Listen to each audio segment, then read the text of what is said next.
Welcome back to the TwinSpires Jury. I'm Ashley Anderson here with James Scully and Darin Zoccali to talk our best bets and fades of the week at Keeneland, and we'll also be talking some Maryland Million Day at Laurel Park. James, it's good to see you, and Darin, welcome back. Good to be back. Always good to join you. I had the unfortunate circumstance of having to get in a recall on my car last week. So, they give you a real tight window to get that car in there and make it life or death. So, had to skip out last week, but good to be back. Well, sorry to hear about that. Let's move over to happier news. Can you talk about some promos at TwinSpires this week? Yeah, well, obviously we have our jury promo going once again with the bonus code to be entered the jury. It's a 15% win bonus. You can only get that by knowing the code, and you're only going to know the code if you watch us here. So be sure to enter the jury and get that promo code. We also have our NHC qualifier, fourth feeder for the qualifier this week at Keeneland, taking place on the QE2 card on Saturday. And we have that Keeneland win bonus, 15%, where the more bets you connect on, the higher that win bonus gets. And that is available each and every day. Certainly one of the better promos we offer. So a lot of good stuff for the thoroughbreds. And I'll briefly mention for the harness fans as well, Breeders' Crown coming up in a couple of weeks. We've got a Breeders' Crown tournament. We partnered with Hoosier Park. $20,000 is going to be on the line. Breeders' Crown weekend, and we have 4 qualifier tournaments to get yourselves a spot in that big contest for the Breeders' Crown, and they start with the first one on Friday night of this week as well. So as always, we have plenty to go around for everybody, Ashley. Sounds good. And James, we'll let you start things off today. What is your best bet of the weekend, and where are you going to play that? Saturday's Queen Elizabeth II Challenge Cup, Grade 1. Queen Elizabeth at Keeneland came up very salty. Got 3 European shippers, got a couple of horses that are making their second U.S. start, including Elusive Princess. I thought it was a very deep field of 3-year-old fillies. And I landed on number 7, Sound of Heaven, for my best bet of the week. 8-1 on the morning line. This is a 3-year-old filly that needs firmer ground. Last time out, she caught real soft turf in the Prix de Rothschild and didn't fire her best effort against a really classy rival that day. But I'm buying the form line 2 starts back, where she was 3rd in the Coronation to Tahira. Tahira will be one of the top contenders in the Breeders' Cup Mile off of 3 consecutive Group 1 wins. And I think if Sounds of Heaven runs back to that performance, she's going to be a major player Saturday. The other thing that Sounds of Heaven has going for is she's shown some tactical positional speed in her starts overseas, raced up in 2nd, 3rd, close to the lead. I think that will serve her well because there isn't a lot of speed in this 12-horse Queen Elizabeth field. So her jockey, Shane Foley, will have some options aboard her. I'm going Sounds of Heaven in the Queen Elizabeth Challenge Cup. Darin, who's your best bet? Yeah, I looked at that race too, James. I like your pick, but my big note on that is good luck to the U.S. contingent, because that race came up incredibly tough with European runners. It'll be interesting to see which of these come back in 3 weeks' time to run in the Breeders' Cup as well, because that field is certainly loaded. I went to a maiden special weight on the card in at Keeneland, race number 5. I'm going to go with number 3, Zippadoo. The logic here, guys, is this is a race with a lot of horses that are going to be considered viable players that just don't want to win. You know, they caught maybe the second itis bug. Catmint, I know, is going to take a lot of money off a couple of good efforts, including a 2nd place finish last time out. But I thought in that particular spot, the horse didn't seem to love the mile on 8th, was kind of even in the stretch. And then take a look at a couple of the other horses that are going to take money. The 9 Heckled, 4 consecutive runner-up tries. The horse is 0 for 7 lifetime, whereas Zippadoo is a horse that only has 3 lifetime starts, does have some gaps in between the starts, but I respect Graham Motion when he shows up in a spot like this. You're getting a big rider upgrade here to Flavian Pratt. The horse was a good second in his return to the races at Colonial, going a mile over the turf there, including a race where he made the lead mid-stretch before getting a little bit tired.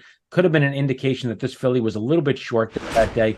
Now she gets her 2nd race back off the layoff. I think this is probably setting her up for maybe her peak effort.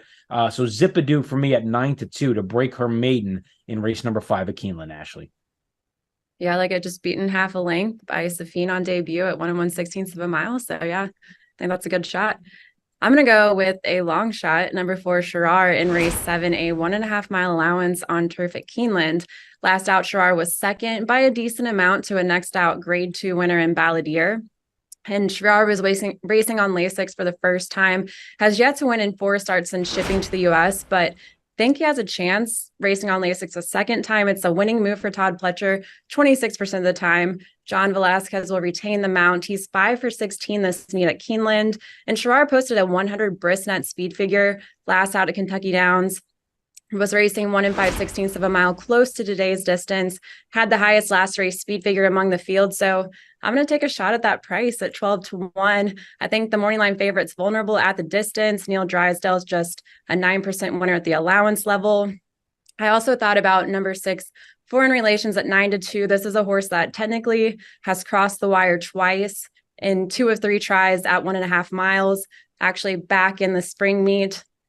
Crossed the wire first in a race at this distance, but was disqualified for a dangerous move by the rider, but then came back and won the Grade 3 Louisville at this distance. So I think has a shot here too, but I'm going to take that price at 12-1 on Sherrar. I like it. I do think Foreign Relations is a potential major player, but I think, unfortunately for you, Ashley, I don't know if you're going to get 12-1. Todd Pletcher's the leading trainer at Keeneland. I think people are going to take note of that. Balladine came back and won the John Henry Turf. Looks like he could be in the Breeders' Cup Turf off of that effort. That horse was really in good form that day, Kentucky Downs. And also on both the September 9th and September 10th, I thought the course played a little favorably towards front runners. And so Sherrar was rallying from far back that day, was a clear second. That's really a good effort to move forward off of in this non-winners of 2 other than allowance. All right, let's talk about the horses we're not going to back at a short price. Darin, who do you have? Yeah, I'm going to try to beat First Mission in the late pick 4, late pick 5. He's coming back in a race number 10, and non-winners of 2 other than allowance. 3-year-old that's facing older for the first time, which, yeah, admittedly may not matter as much this time of year, but this is a horse that has only faced 3-year-olds, and he hasn't been on the racetrack in 6 months. So this is a little bit of a different story. He did win the Lexington. He beat Arabian Lion, but he did work out a perfect inside-out trip that day, chased down Arabian Lion, who was on the front end. It was a very good effort, make no mistake about it. But he is coming back off a minor issue. And just with three races under his belt, he doesn't have a lot of seasoning to him. Catches a field of older runners. Granted, none of these are sensational or accomplished that much throughout their careers. Have a lot of these horses have run second, third in some tough spots. And I don't necessarily have a target on one particular horse that I like to beat him. I just think this is a race where his price he's going to be overbet, in my opinion, based on his actual chances of winning the race. And when that situation presents itself, I try to fade a horse like that in the multi-leg exotics, spread against him with some other price plays in here, try to beat him and zag when everybody else zigs. He's going to be 3-5 in this spot. And, he could run a good second, run a good third, and for sure he could definitely beat me. I just don't think he's 65% likely to win this race, which is what his odds are going to reflect, Ashley. Yeah, I think that's a bold stance. Listen, he's got to come back running, but Darin, I think you're underselling that Lexington Stakes. I think Arabian Lion was coming into top form during the spring. He went in off the Lexington. He won the Sir Barton by open lengths, and then he won the Grade 1 Woody Stevens on Belmont Stakes Day. He's 3 lengths clear at the top of the short stretch at Keeneland. I didn't think there were many 3-year-olds in training that could have run him down that day. I thought he was going to win the Preakness, and I'm bullish on First Mission.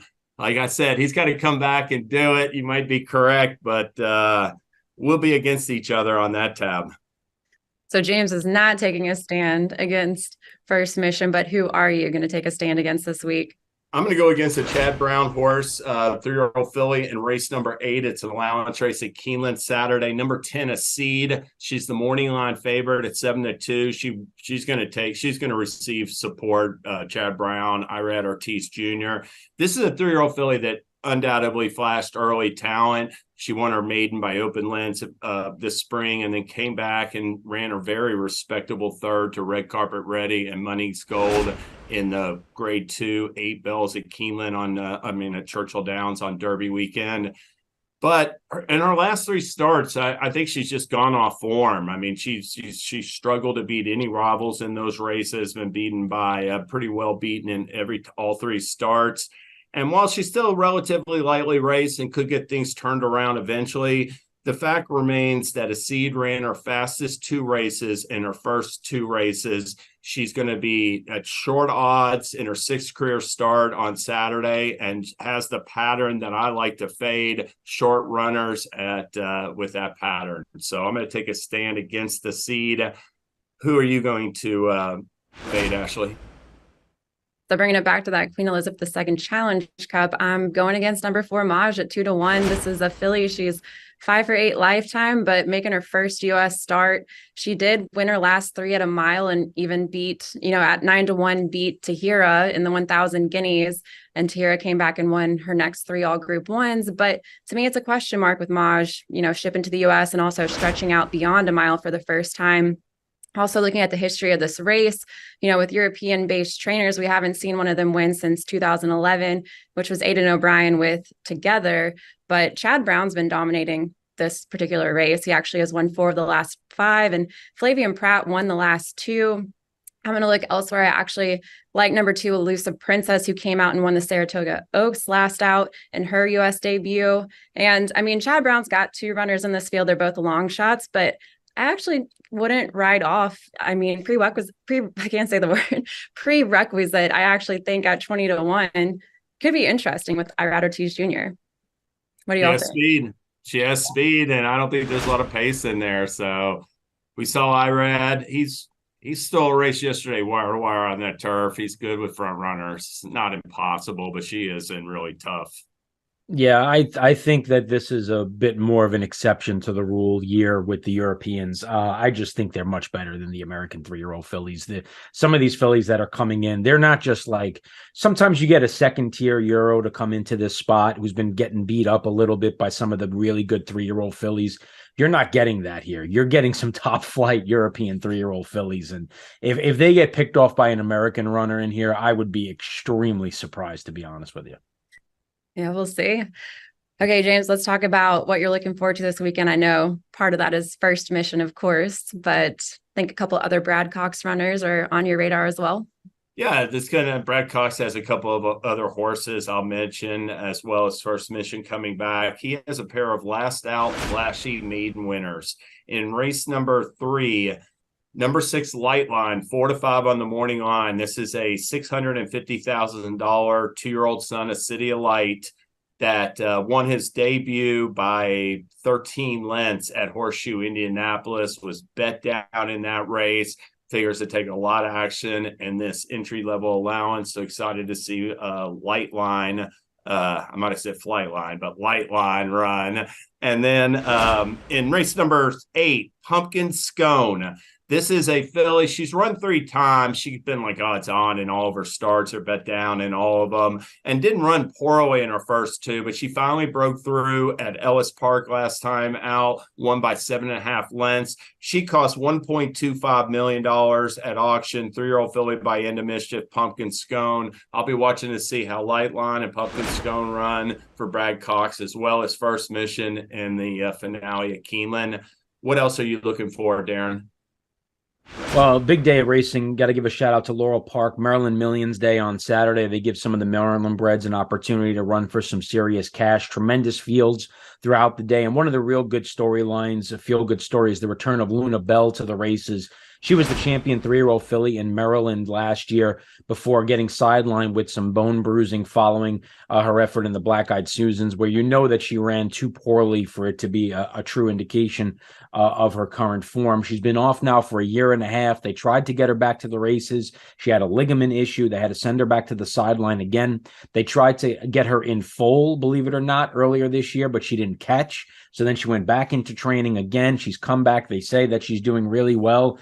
And no prep race. She's going right into the Maryland Millions here, which is a really interesting situation. And she's actually cataloged in the November Keeneland sale coming up next month as well. So Luna Bell for trainer Hamilton Smith, who's been around the Maryland circuit for decades, would be a really cool story if she can come back and fire a big shot and win the Maryland Millions distaff. Great day of racing, but I'll be sure to tune in and watch this one and see if Luna Bell can return to her best form.